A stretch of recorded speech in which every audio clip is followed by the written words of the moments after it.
The godfather had passed his 9 longest days of his life. I was looking forward to that day. He got up earlier than usual.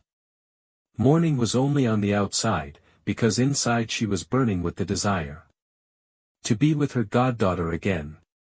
He spent so many days imagining that silky skin smiling at his hands, he could contemplate her complicit smile, and he even spent raging the words he was going to say to what he now considered his beloved.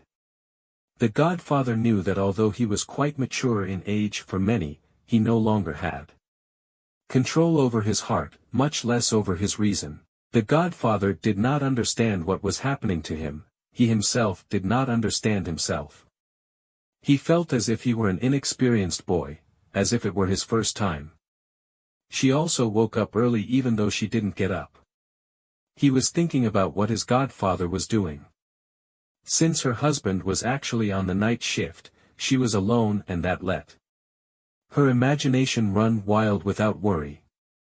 He remembered the intensity of his godfather's labored breathing, while they lost themselves in the most passionate adventure of their lives. He wanted to feel again those hands and lips of his godfather making their journey throughout his body. She who had been raised conservatively. I felt as if I had been released. He shuddered to think that he had let out that animal that had been locked up for a long time. Many things that she didn't allow herself were now doing with her godfather. She was wearing 2-piece silk pajamas, a red blouse and pants. The blouse closed with buttons and that she only used the first 3 from the bottom up, revealing his good attributes that danced to the sound of his movements. The warm and rewarding environment in which she was involved became heavy, when he heard the front door open.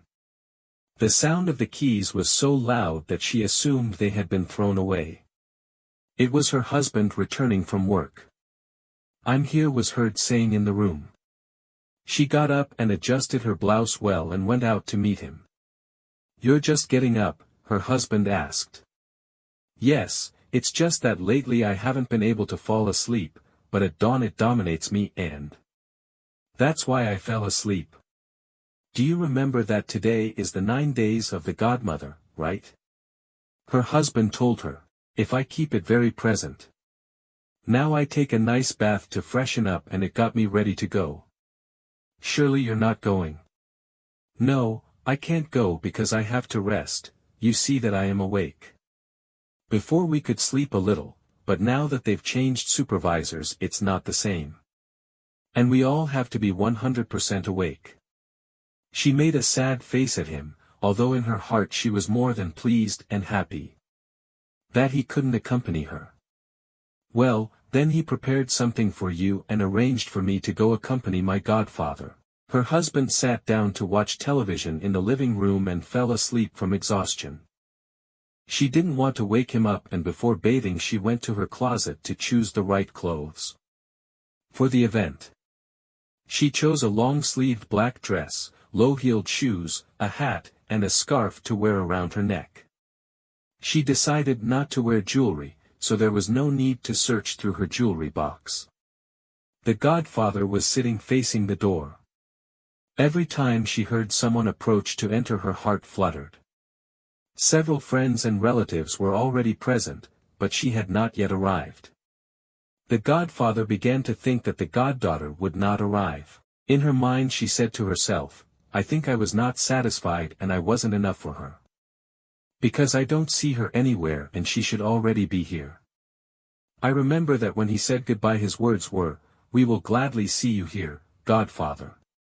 He had worked so hard that he even removed his beard, fixed his hair, and brought out his best fragrances that he had long forgotten. He was doing that when he heard one of his daughters say, 'Welcome, what a blessing to have you here. Come on ahead, my dad is there for you to say hello.' The godfather without feeling it stood on his feet and went to her. He hugged her tightly and said in a low voice, 'I missed you so much and I even thought that you would not come. How can I not come if now I'm starting to live life? It's like being born again. My dear godfather, you have taken me to a higher level in terms of love. My beloved godfather, you have come to make my light, my blue sky and the path to full happiness.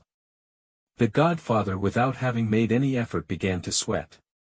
The words he was hearing were like fire to his ears. The godfather was already on fire, and there was no fireman who could put out that fire that burned with flames inside him. Come, the godfather told him, come with me to the kitchen so you can have a coffee. He let her go ahead so he could see her from behind and imagine everything she was going to eat. Without having had any contact with her, his little friend was already drooling on his clothes. In the kitchen more people were preparing what was going to be served for lunch. The godfather asked that they prepare a coffee for the girl, while he wrote a note that he put under the cup, and asked her to excuse him because he had to attend to the other friends who were present.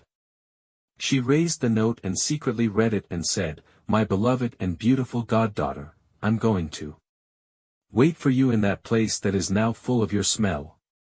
You reach me and I'm going to wait for you in the room, just push the door to leave it open." What a churmel is this, what am I doing with my life, she asked herself. He got up and thanked for the coffee and went to the room. I slowly push open the door and go inside. He felt a rather pleasant smell, the light turned off and a bouquet of flowers in the middle of the pillows. In the background, a soft, low voice was heard. "Come my love, I'm already here waiting for you." It was his godfather who had already advanced into the room. It was so intense what they felt for each other, that they were not even sorry that someone will enter and find them together in full action. The curtain opened and the performance began. Neither of them saved anything at all. They let themselves be carried away by the path of passion and got lost in kisses and hugs. They were exhausted from so much action they had, and they only became alert when they heard the voice of their daughter approaching and saying, "My dad disappeared, I'm going to look for him in his room." In the description of this video I leave you the address of the first and second part of this story. Would you like to know what the outcome of this story is? If so, let me know in the comments and don't forget to leave me your like. I want to thank you for reaching the end of this video, and before saying goodbye I want to recommend that you subscribe to my channel, and activate the bell, so you don't miss any of the other videos I'll be uploading later. Remember to leave your comment and thumbs up. A big hug from your friend Lucy. Until next time.